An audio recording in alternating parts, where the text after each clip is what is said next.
Rolling action. Udah. Nah, Assalamualaikum warahmatullahi wabarakatuh. Alhamdulillahirobbilalamin. Raditu billahi robba wa bil islami dina wa bi Muhammadin sallallahu alaihi wasallam nabiyya.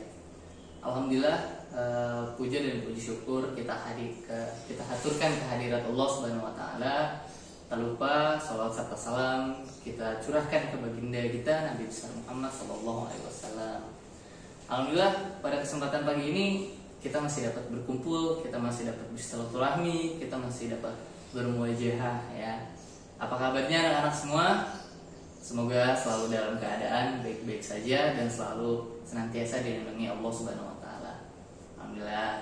Nah, pada kesempatan ini Bapak mau melanjutkan pembahasan yang kemarin. Nah, jika kemarin kita sudah membahas tentang sejarah berdirinya Daulah Abbasiyah, lalu tokoh-tokoh pendiri Daulah Abbasiyah dan khalifah-khalifah Daulah Abbasiyah yang berjumlah berapa kemarin? Ada yang ingat? Ya, betul, 37.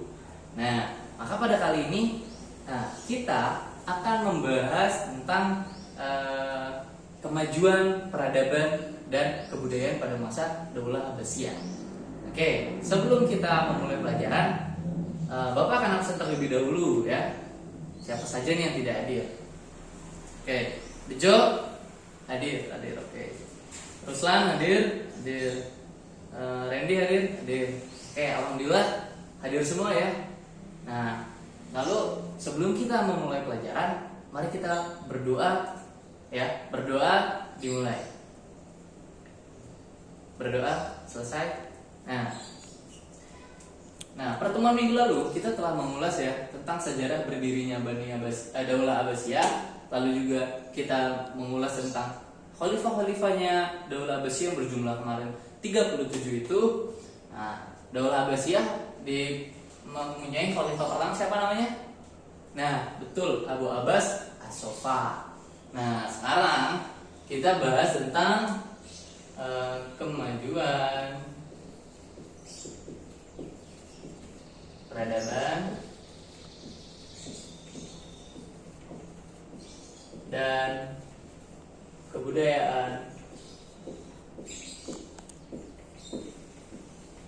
Daulah Abbasiyah. Nah, kemarin kita udah ketahui bersama ya bahwa Daulah Abbasiyah ini adalah daulah atau kekhilafahan yang paling lama berdiri, yaitu berapa? Ada yang tahu? Ya, betul, 550 tahun lamanya atau 5,5 abad. Dari tahun berapa? Dari tahun 132 Hijriah.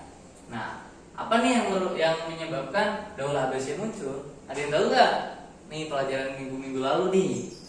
Nah, betul ya, keruntuhan Daulah Umayyah. Nah, pada masa Daulah Umayyah kan kemajuannya di bidang perindustrian ya, sudah membuat fondasi-fondasi ya seperti itu. Nah, pada masa Daulah Abbasiyah ini banyak kemajuannya juga. Yang pertama itu ada tentang kemajuan di bidang, ada yang tahu? Di bidang ilmu pengetahuan. Nah, pada masa siapa Pak? Gitu kan? Nah, di bidang ilmu pengetahuan ini pada masanya Abu Ja'far Al-Mansur. Ya. Pada masanya Abu Ja'far Al-Mansur ini sudah dimulai ya kemajuan ilmu pengetahuan ya. Sumber daya manusianya dikembangkan, intelektualnya dikembangkan pada masa Daulah Abbasiyah seperti itu. Nah, Abu Ja'far Al-Mansur ini khalifah yang terkenal akan kecintaannya kepada ilmu pengetahuan, sehingga beliau ini mencurahkan seluruh hartanya, seluruh jiwa dan raga, termasuk waktunya, ya, ini hanya untuk ilmu pengetahuan. Ya. Pada masa Abu Ja'far Al-Mansur itu terjadi kombinasi ya, terjadi kerjasama antara penguasa dengan cendekiawan. Nah, yang mana kerjasama antar penguasa dengan cendekiawan ini melahirkan berbagai macam mujahid-mujahid atau pemuda-pemuda muslim ya, yang cerdas, yang pandai, yang apalagi yang pintar, betul. Nah, pada masa itu, ada yang tahu siapa yang bisa menyebutkan contohnya dan bidangnya? Dalam bidang apa? Politik? Ya, dalam politik. Apalagi? Industri? Ya, industri. Oh, filsafat? Ya, kedokteran? Iya, betul semua. Nah, dan masih banyak lainnya lagi. Contohnya siapa? Contohnya kita bisa sebut yang terkenal nih, Al-Kindi, Ibnu Sina, ya kan? Nah, itu lahir pada masa Daulah Abbasiyah. Nah, kemajuan di bidang ilmu pengetahuan itu terdapat atau mempunyai faktor pendukung. Nah, yang pertama ada asimilasi. Ya. Asimilasi apa, Pak? Itu asimilasi budaya, pengetahuan dan peradaban pada masa itu dengan bangsa atau negara lain, dengan negara Arab, ya, dengan daulahnya gitu. Nah, dari situ kan bisa terjadi keluar masuk pertukaran informasi. Nah, lalu yang kedua, penerjemahan. Ya, penerjemahan kitab asing. Nah, yang kedua ini ada penerjemahan kitab-kitab asing. Kitab-kitab apa aja sih, Pak? Nah, kitab-kitab asing itu kayak kitab Yunani kuno, kitab Romawi. Nah, itu diterjemahkan ke dalam bahasa Arab. Nah, ini sakofa asing nih mulai masuk nih, ya, yang menyebabkan berkembangnya ilmu pengetahuan, berkembangnya sumber daya manusia, ya, pada masa Daulah Abbasiyah. Nah, dan yang ketiga, dibuatnya pusat kajian. Nah, yang ketiga ini dibuatnya pusat kajian, ya. Meski pada masa Daulah Abbasiyah pusat pemerintahannya ada di Baghdad, ya, bukan berarti pusat kajiannya juga cuma di Baghdad doang, tapi ini meliputi seluruh dunia, ya. Nah, seluruh dunia pusat kajiannya atau kota modenya, ya, itu ada di Baghdad yang meliputi seluruhnya gitu. Nah, jika ilmu pengetahuan, yang pertama kan ilmu pengetahuan, terus apalagi kemajuan di masa Daulah Abbasiyah ini, Pak? Oke, kita lanjut lagi, Bapak Bus, ya. Nah, ayo, ada yang tahu nggak? Apalagi yang nomor 2-nya? Nomor 2-nya nih di bidang apa? Ada yang tahu? Industri. Betul. Kedua ada di administrasi. Ya. Administrasi.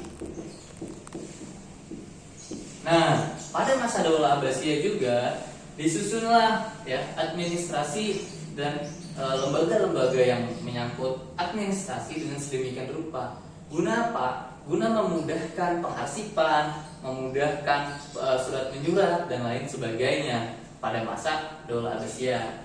Nah, waktu itu Daulah Abbasiyah dibentuklah wazir, ya. Kalau bahasa kita sih perdana menteri gitu, ya. Perdana menteri.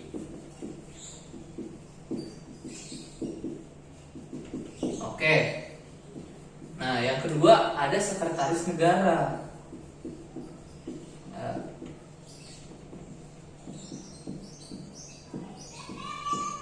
Nah, pada masa Daulah Abbasiyah ada yang namanya wazir atau perdana menteri. Nah, perdana menteri ini yang mengurusi seluruh masalah gitu, ya. Kayak misalkan ada masalah di kota Kufah gitu, nanti masalah keuangan atau masalah ekonomi dan yang lainnya nanti dikirim nih sama wazir ini ke ke wilayah yang bersangkutan begitu. Nah, wazir pada masa Daulah Abbasiyah itu banyak, ya. Ada wazir perhubungan, ada wazir dalam negerinya, ada wazir keamanan dan pertahanan, wazir ekonomi, wazir pendidikan dan yang lainnya. Nah, sekretaris negara pun juga sama, ya. Ada sekretaris bidang pelayanan masyarakat, terus bidang ini dan bidang yang lainnya gitu, ya. Nah, di buku yang teman adik-adik semua punya, nah di situ juga disediakan tuh ada beberapa macam wazir, ada juga yang sekretaris negara seperti itu. Nah, lalu bidang apa lagi Pak yang kemajuan peradaban dan kebudayaan Daulah Abbasiyah setelah bidang keilmuan dan bidang administrasi tadi? Nah, ada lagi nih ternyata banyak Daulah Abbasiyah itu. Yang ketiga ada bidang politik dan militer.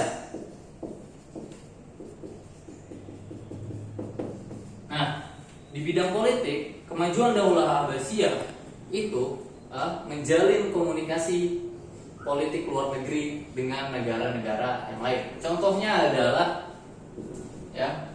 Andalusia atau biasa dikenal dengan Spanyol dan Afrika Barat.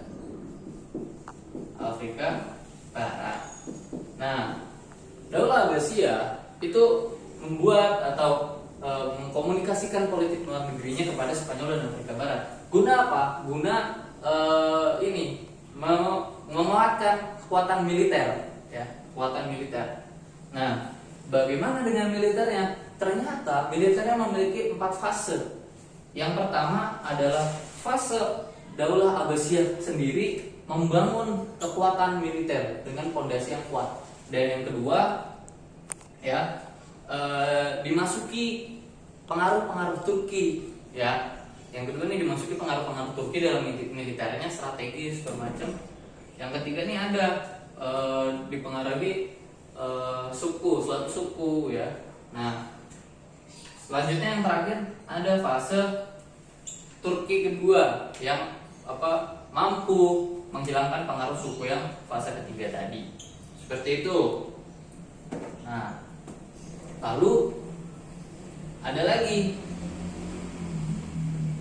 di bidang nomor 4. Di bidang apa? Ada yang tahu? Perindustrian, Di bidang ekonomi.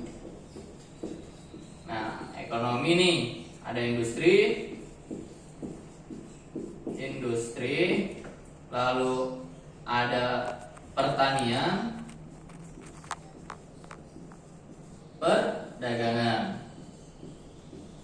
perdagangan. Oke. Nah, di bidang industri sendiri, Daulah Abbasiyah baik kota Kufah, kota Baghdad dan yang lainnya, ini banyak memproduksi, sudah ada mesin produksi, mesin industri gitu. Kayak memproduksi contohnya industri sabun. Nah, waktu itu sudah ada. Lalu di pertanian, di pertanian ini membuat bendungan, lalu membuat irigasi, yang mana bendungan dan irigasi dimanfaatkan untuk pertanian yang akan menghasilkan suatu hasil yang maksimal. Nah, di bidang perdagangan sendiri ini telah banyak ditemukan, baik di perkapalan dan yang lainnya, hingga mempunyai dermaga waktu itu, dermaga. Oke. Nah, ada di dermaganya di Baghdad dan di Kufah juga ada dermaganya itu ternyata. Nah, di bidang perdagangan karena Daulah Abbasiyah waktu itu di Baghdad, di dermaganya itu ternyata transitnya antara orang-orang barat dan orang-orang timur gitu, tempat lewatnya lah gitu. Jadi pusatnya di situ, seperti itu. Nah, lalu apa lagi nih? Nah, yang kelima itu ada apa? Ada yang tahu yang kelima? Seni, seni artistik, seni rupa. Nah, di sini juga banyak nih seniman-seniman kayak syair segala macam ini itu, Pada masa Daulah Abbasiyah hampir semua khalifah suka bersyair waktu itu, suka dengan seni syair waktu itu, Nah, yang keenam ada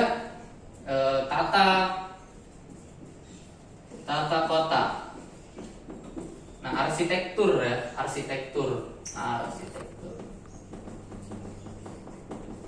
Nah, masuknya arsitektur nih, Karena masuk tata kota, lalu juga ruang-ruang desain istana, masjid, madrasah, itu termasuk arsitektur yang terjadi pada masa Daulah Abbasiyah gitu, baik perpustakaan dan segala macam. Nah, itu terjadi pada salah satu kemajuan Daulah Abbasiyah, baik peradabannya dan kebudayaannya. Nah, adakah yang ingin bertanya tentang kemajuan Daulah Abbasiyah sampai saat ini? Jika tidak ada, baik. Nah, sekarang anak-anak, silakan kalian analisis dan kalian buat poin-poinnya tentang kemajuan dari peradaban dan kebudayaan Daulah Abbasiyah, ya. Kemajuannya apa aja nih, ya, dari kebudayaan maupun peradabannya. Oke. Nah, jika sudah, nah kita diskusikan lagi ya. Jika sudah, tadi apa kemajuannya? Ilmu pengetahuan, terus politik militer, terus apa lagi? Administrasi negara, terus apa lagi? Ekonomi, Pak. Oke, betul. Terus di bidang seni, ya, dan satu lagi arsitektur. Nah, itu semua adalah kemajuan peradaban dan kebudayaan pada masa Daulah Abbasiyah. Nah, jika sudah tidak ada yang ditanya, Bapak kira cukup untuk pelajaran kali ini, ya. Silakan buat resumen di rumah tentang kemajuan peradaban dan kebudayaan Daulah Abbasiyah. Bapak akhiri ya. Terima kasih. Wabillahi taufiq wal hidayah. Wassalamualaikum warahmatullahi wabarakatuh.